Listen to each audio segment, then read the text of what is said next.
My PowerPoint presentation is on Louise Nevelson. The image to the left is Sky Totem from 1956, and it is made of painted wood. She was an American sculptor. She did not have like one style or movement to begin with. She started basically all of her art with printmaking, along with sculpture, but later her style became larger wall-scaled work.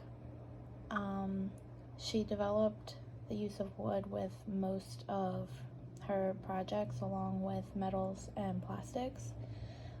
This all came from her interest in totemic form and image, and a lot of her inspirations came from pre-Columbian, African, and Egyptian art.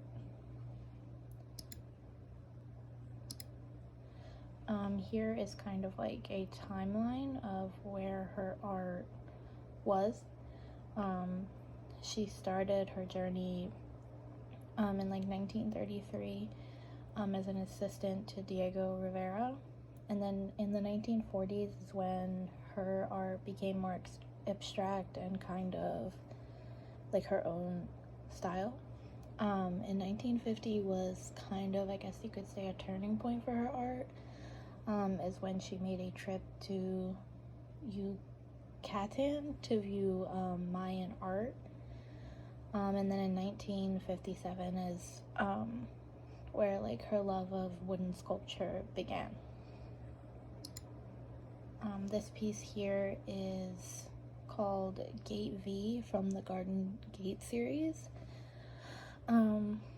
This just supports her whole style of wall-scaled art. It shows how almost like she brings pieces together to create some sort of abstract design. And this one is Sky Cathedral. This one is also painted wood.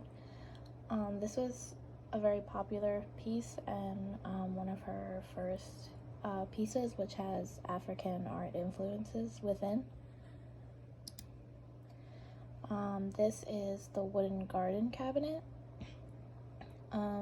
This shows more of her style with wall-scaled art and shows like how she used a lot of black paint in a lot of her works. And someone that she influenced was Mario Caroli. These are 3 of his pieces. The first one very much shows how she influenced his work, because this is very similar to a lot of her pieces, and his other pieces are also made of wood and have a lot of abstract elements behind them.